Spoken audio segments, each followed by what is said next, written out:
Hi, I'm Akhil. I'm Rohan. Welcome to The Long Take. This week we're discussing The Night Manager, not the 7-year-old series, but the new Hotstar adaptation, which is based on that show and also based on the John le Carré book, which is like 30 years old now. This is actually not a complete show for some weird reason, which no one really has bothered to explain or touch upon while they were doing publicity. But I guess people are going to be watching it like it is, so I guess it makes sense to review as it is, right? Yeah, I was kind of surprised because when I logged into the screener thingy, and I saw 4 episodes. I was like, oh, as usual, we've been They given have half given a us season, like half or like, yeah, whatever. which is what happens, right? Yeah. And I was like, fine, whatever. And then I was just shocked when I finished it that it's by design. They're releasing half the series, which is insane, right?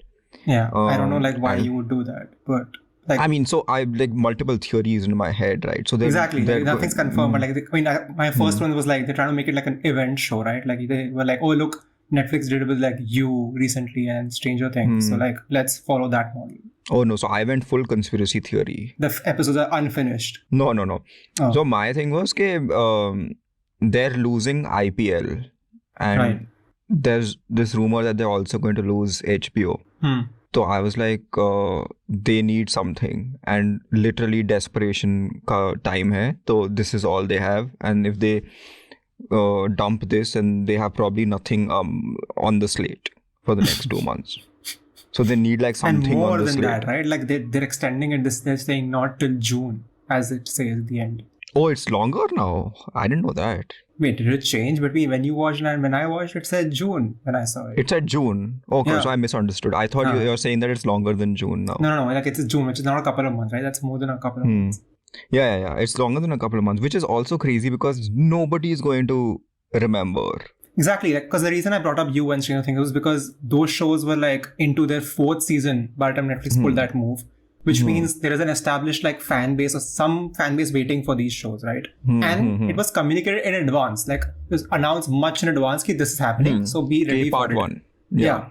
Yahan pe it's just like people watch and they're like, at the end of it, they'll find out. At 4th episode, when they're into it, they're trying to binge watch maybe on like a weekend and they'll be like, what? The next episode is not there? Why? Why did you not tell me? Yeah. It's going to be very like almost like sour taste situation because people are going to find out the Unless harsh like way. they mention it, like on the Hotstar interface that part 2, June 20th. Like unless they reveal that upfront, I don't see like what is the whole. Why would you hide this? Why would you hide this information? It's very strange. Anyway, but it really affects the viewing experience because I went in expecting nothing because it's a Hotstar remake and Hotstar remakes are like typically terrible, unwatchable. Right. Hotstar shows in general are unwatchable. Yeah. And then, I think they're mostly their original like slate is like irredeemable. yeah. And remakes though is like just next level of laziness because they're barely remakes, all of them. This one I thought was at least watchable, but that's also with the asterisk that I went in expecting nothing. Yeah, So, I think that's like it's almost like they've set the bar so low over the last 3-4 years. Yeah. That at this point you're like, yeah, okay, I'll take an acceptable show. Yeah, this is acceptable show, right? And also, I must point out, I haven't seen the original one. Oh, actually, Which I saw the original may 7 be- years ago, I think, or whatever, 6 years ago, and I actually saw it again this week because I wanted to like actually see, because like Indian shows have a habit of like copying scenes by scene, like doing that, right? So I was like, I don't remember it now. It's been such a long while. So like the only way to do that is to watch it again and then figure out what have they kept like scene by scene and what have they not kept. So what have they not kept? So what have they not kept, I think, is probably like a tougher thing to answer. What have they kept, I can tell you, is like, the scene like in the restaurant one. That's almost like beat by beat copy. Stuff like that. Like, so I think the The major emotional restaurant moments- scene is what? The staged kidnapping. Yeah, that one. Okay. So stuff like that, they've kept. Like, there was another scene, I think, deeper into it, which like even on the trailer, I can tell they're keeping this entire like in the part 2, they're keeping a scene which I feel like is going to be like dittoed that way. But yeah. So my otherwise, like, question is the Kaveri character equally pointless in the original? it's not equally pointless, but I also wouldn't give it like too many points as well, because it is eventually like a mix of like femme fatale plus damsel in distress, even the original. But at least like they're trying to give you hints here that like Shobhita is sometime on the phone, right? Like something is happening, Yeah. what is happening on the phone. But in the first 4 episodes, which is like more than half the show, they don't tell us what's going on. Like, I don't know what beat the drop moment they're waiting for to reveal what's going on. The original tackle that like literally episode 2 like cold open. They were like, this is what is going on in her life, and they reveal it. So like then you're in her mindset as well, right? After that point. But Because here right just now, like she's just like a mystery. I'm just like she's just hanging around for no reason. I mean, worse than a mystery, right? Because you go in with the goodwill of like, theek hai, they've cast a talented person and she's probably going to have something to do, and then she doesn't, and then you're wondering if there's actually nothing in there for her, you know. And those phone calls are just like too little, right? Yeah, they're very little. Like you have to give us more. You have to at least like, so the original like showed us the other side of the phone call, you know, like who is she talking to? Okay. So right now the only thing that's happening with her is the sexual tension with Aditya Roy Kapur. Which honestly, like, it's not done well. It's not done well because it doesn't feel organic, right? Because you're just grasping at straws right now. कि क्या दे हम इसको to keep her occupied in the story. Otherwise, she's just hanging on, right? Like so many other sidey characters. Like I'd argue the associates, Shelley's associates, have more to do, right? Which is very strange. They are better fleshed out. Or even though like there's more problematic stuff going on there in certain occasions, but at least they are given scenes. Okay, so another question then. Is the creepy gay guy just as offensive in the original? It's not as offensive because so this one is called like, BJ for one. Ek to pehle, that like let's put that aside. But like what in the original, at least this is back in the original, it's the same guy as a lot of people who've seen White Lotus season 2 will know. That gay guy, you know, like who is sleeping or he was using his nephew or like calls him his nephew. Anyway, so that's not the direction. The point is, it's how do I put it? So it's like, the thing is, they're not done terribly well in the original. I'm not gonna give it like, you know, like, oh, it was like a very fleshed out like gay character or whatever. But at least they don't willingly put themselves in this situation where the only LGBTQ character whose their literally identity is used against that character, right? An entire subplot is written here, go into Riyadh and all that nonsense, just to use his sexual identity against him and be like, oh, look, like, yeah.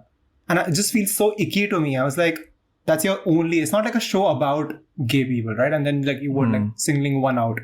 There's only one of them and you're singling that one out in this fashion.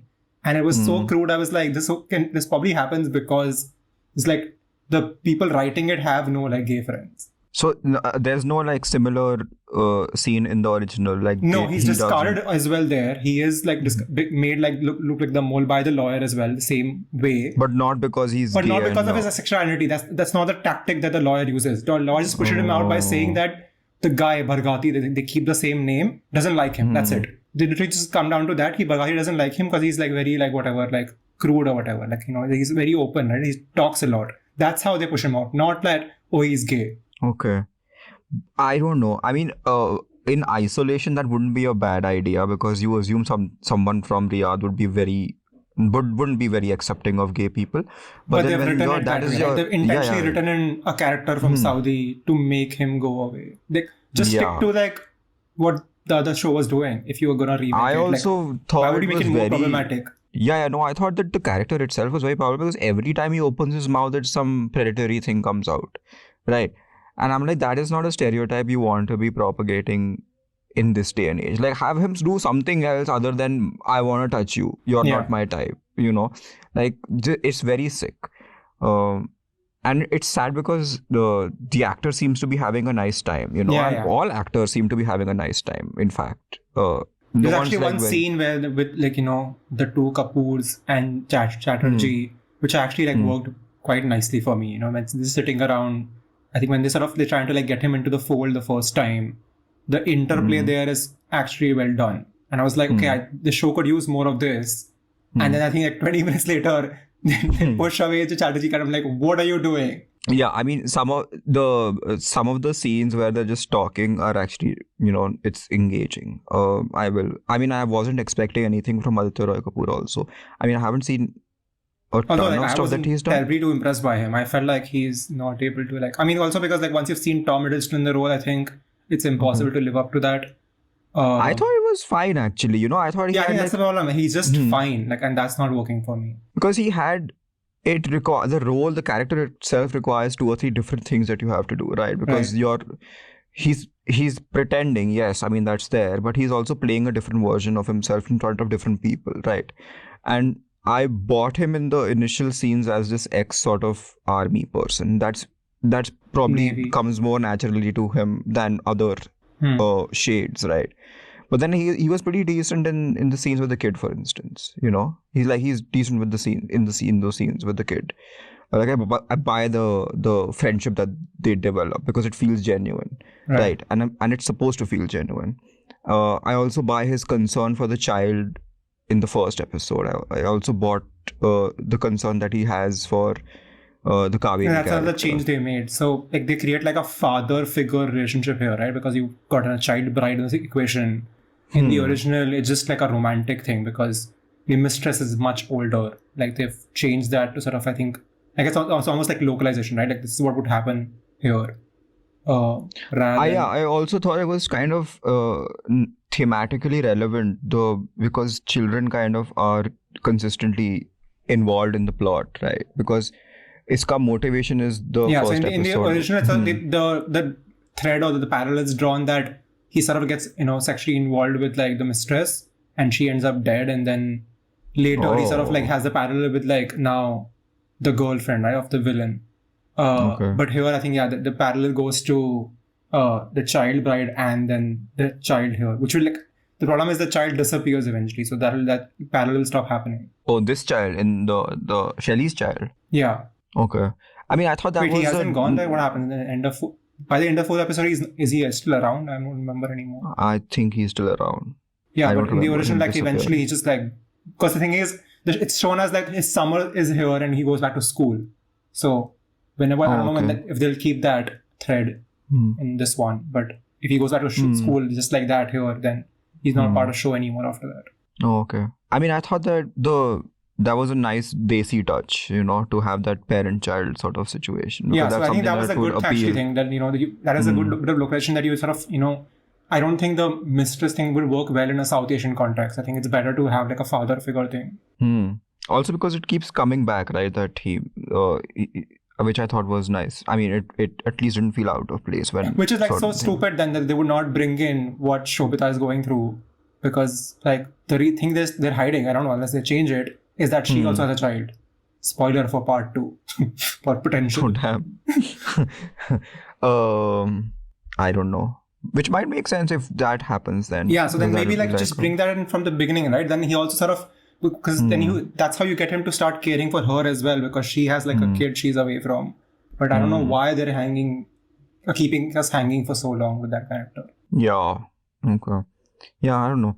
What about Tillotama Shome? So that's a completely different like character almost. So I don't even know if you like know who played it in the original. Olivia Colman. Yeah, which is like she's much older, and in the show as well, she's portrayed like a veteran in her career. She's like 20 years into her job or something. Or 20 years and this one seems like Tillotama Shome feels like she's like a young gun, right? Like she's been around like the block for a few years or whatever. She isn't taken seriously, yeah. Basically, yeah, she's not taken seriously. Which in a way sort of like there's like two sides to it, right? I think what allows it is that she's a much more excited character, like she wants to get things done and she's like eager about things, right? Versus like the original one, Olivia Colman's character is just like jaded, right? Like she's been around forever and she's like, yeah, things are not happening. तो उसका motivation क्या होता है, Olivia Colman? Her motivation is that she's been around behind this guy forever, which this character cannot have, right? If she's new, then she cannot be behind Shelley forever. But in the original one, like she's been chasing not Shelley, whatever, Hugh Laurie's character for like a decade or more.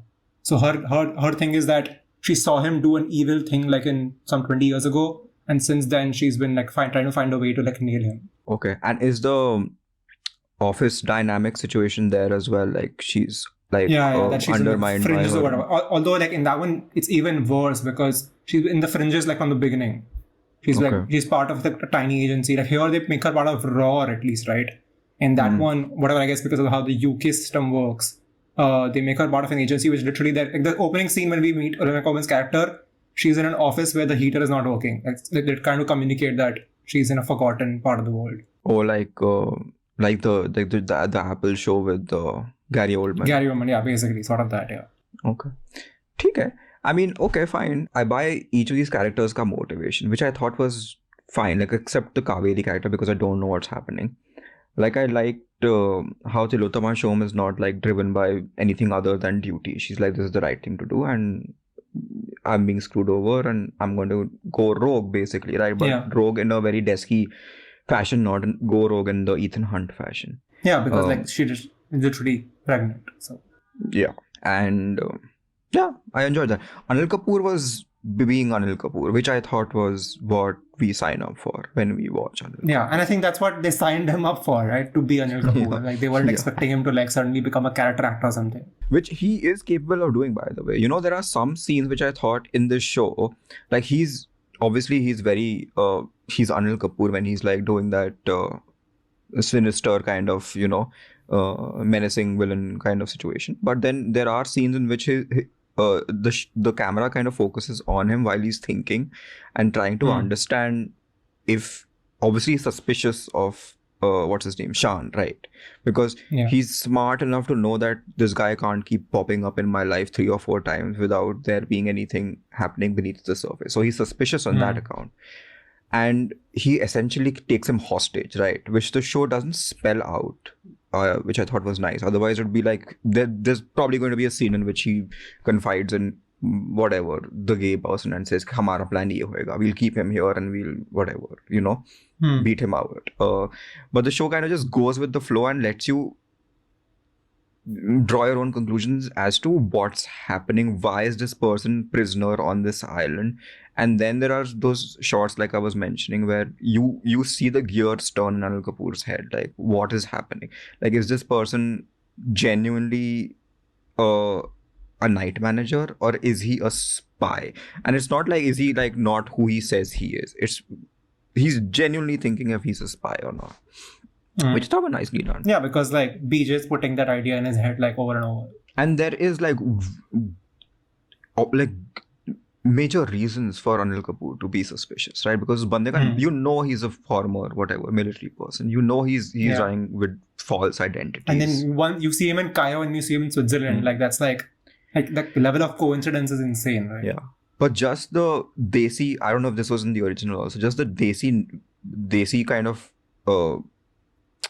trait of being like, तूने मेरा बच्चा बचाया है, तो अब I am indebted to you for life. Yeah, that's preserved. That's basically his concept. Like the only reason he's around, like literally even like the gay guy tells him like once, like that's the only reason you're sticking around is because you have saved his child and he feels like indebted to you. Yeah, which is a nice conflict, which I thought was communicated via the performance and via the show's decision to not. And plus, like eventually as a reveal, like it's almost like he needs people around him, right? Like this guy is not a person who can like find people very easily to like enroll in his operation. So like he can make use of him. I mean, he that's why he's trying to like see if he can trust him. That's why he keeps him around. And eventually he trusts him. He's like, he makes him like a principal part of his operation going forward. There is a slight sense that this person is very lonely, but I don't know if the move to kind of draw your sympathy for this character was deliberate or if it was there in the original also. Like over time, do you start feeling for Shelley or whoever? Whatever. Do you? I don't know. I don't particularly think he's a super villain, you know, or maybe that's just him being humanized to a certain level where I'm like, theek hai, he has a life and he is doing evil things, but selling arms is common villainy, you know, like a lot of people sell arms. Like, yeah, but he's selling like very deadly arms, right? He's selling sarin gas in like Nepal. Like those are not common guns. So that scene in the trailer, which I watched, where he's like chewing on a cigar and like cackling while explosions happen. That scene, if I had seen in the show, then I mean that would have communicated the villainy more, I suppose. But I haven't seen that. Saved it for part 2. Yeah, we haven't seen that, right? I haven't seen him kind of revel in the what the consequences of what his weapons can do. You know, I haven't. Yeah, so that harrowing like moment. There's the entire like sequence where they will basically show us. They'll give us like a demo of their weapons to a prospective buyer. And that like sort of I think really like places in you that how like they're not really evil. They're just like They need they to be just go where the stopped. money is, right? Yeah. Yeah. So and which is in a way like worse, almost like it's almost like more chilling than like evil, because they're not trying to. There's no agenda here, and that's what like the novel is about. Like this was like Le Carré's like first post Cold War novel, and like during the Cold War, the sort of the conflicts were like, oh, the state was a state, right? Like you're acting on behalf of US interest, you're acting on behalf of Russian interest, whatever, like Soviet interest. And I think which eventually sort of like happened over the period, and then once the Cold War ended, obviously this has become our era now. Is that the biggest like sort of villains or whatever like today, they don't really have affiliations. They're not in it for the agenda. They're not like, oh yeah, we're trying to spread democracy or we're trying to spread fascism. They just go where the water flows, right? And they're like, yeah, the water's flowing here. If this guy's paying me and I'm getting money from there, and yeah, I take it from you and I sell it to him. They don't care where it's going. So Sherry doesn't care if the weapons are going to get used in India or Bangladesh or Myanmar or Sri Lanka, as long as it benefits him. And that's what I think is so chilling about like this guy. Yeah, just opportunist types. Like जहाँ पैसे मिल जाएंगे वहाँ चलो. He will bomb his own family if it makes him money, I think. There is it starts off in Dhaka, right? Which I'm assuming is not where the the entire show takes place in Europe there. So like the reason they've done this is because they wanted a parallel. So the original one starts in Cairo during the Arab Spring, when the Egyptian revolution is happening in 2011. So they were like, what is the equivalent of that in South Asia? So they chose the Rohingya crisis, which isn't really an equivalent, but it's probably the closest you can get to in terms of like an upheaval or a revolution or whatever. Right? Also similar to Pathan, because Sridhar Raghavan is writing.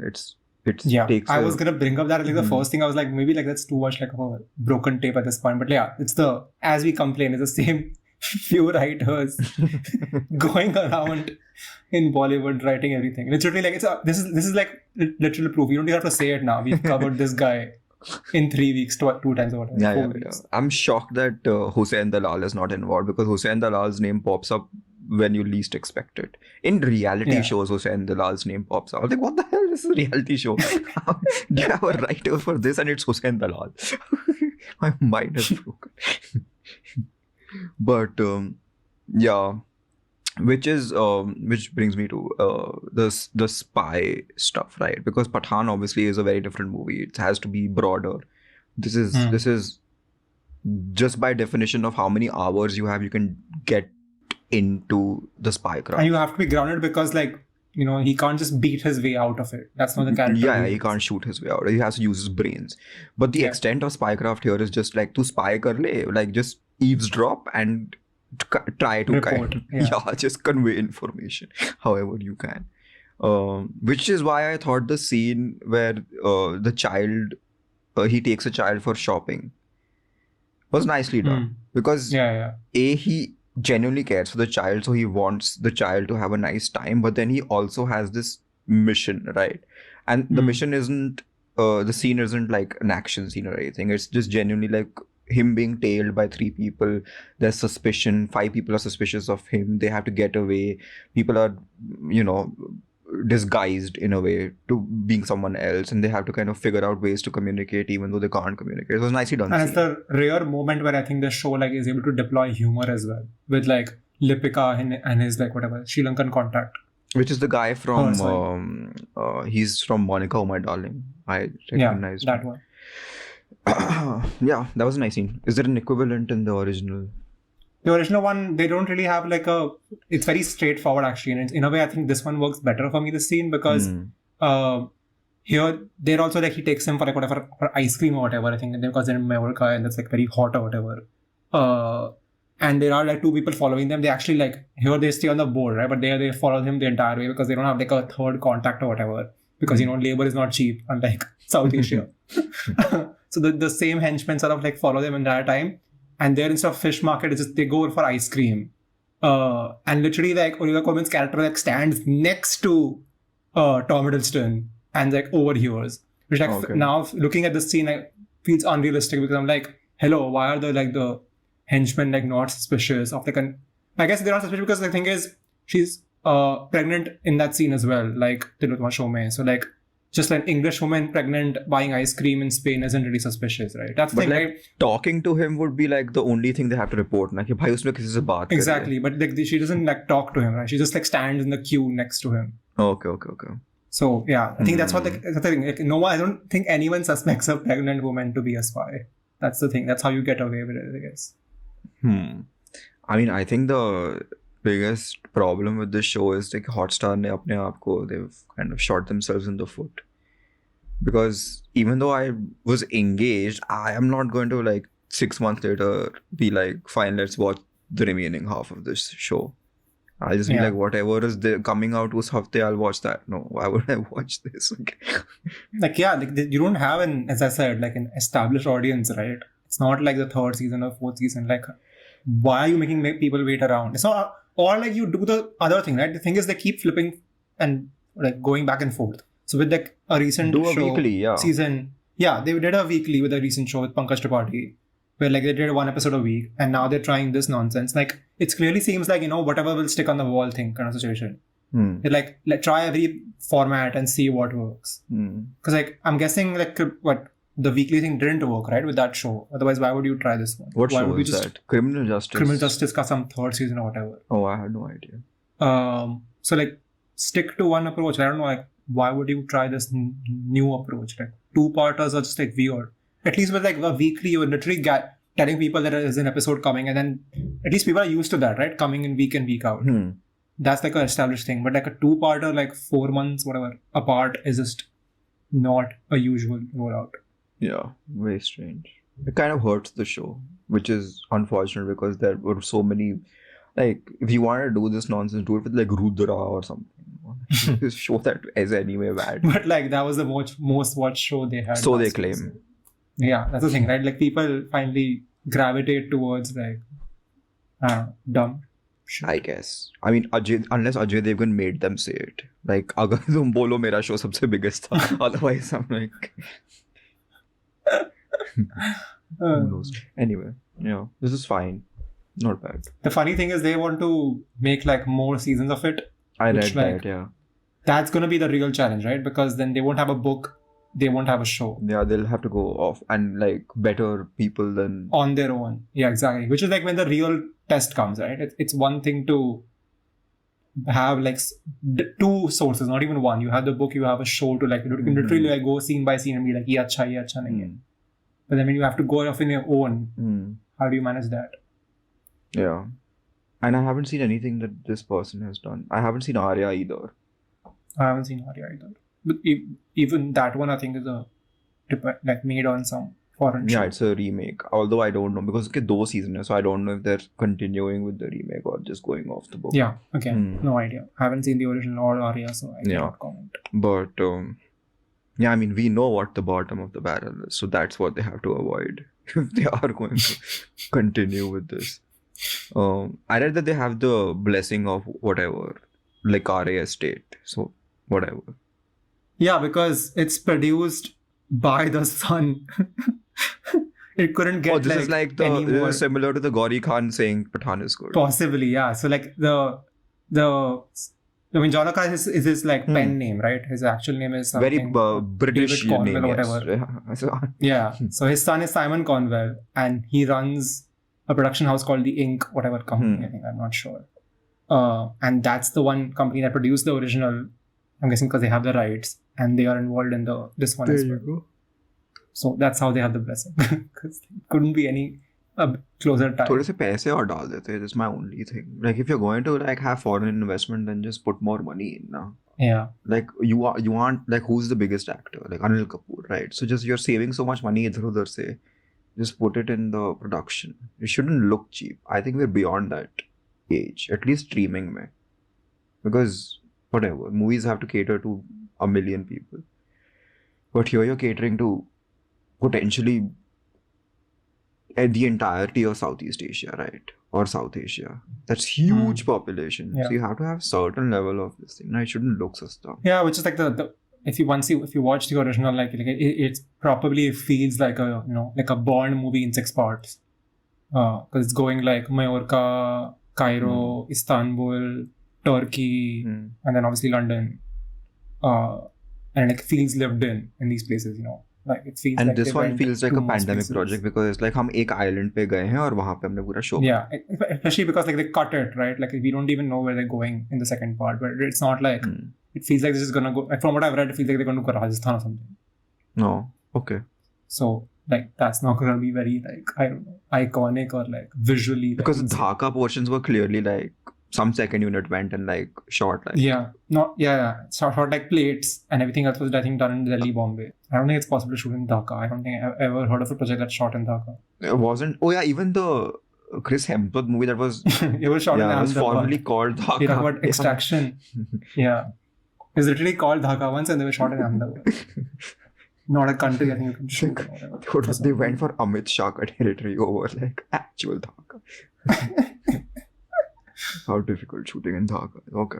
But yeah, you can broaden the story, right? Like what's keeping you from going to like Tajikistan or Uzbekistan? Like Indian films go there all the time. Wherever so you just get like a tax broaden the scope rebate. of your story. Exactly, yeah. Just go there. That's what Hollywood does. Learn from them.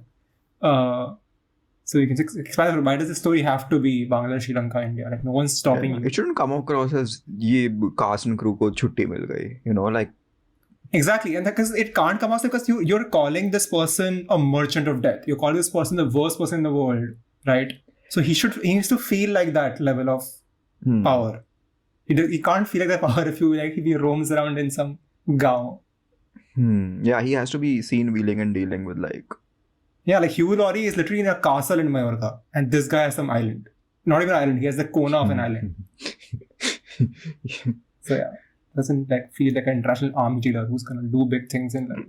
He feels like a local arms dealer. Yeah, I mean, I guess I'll never find out. Good luck to Hotstar.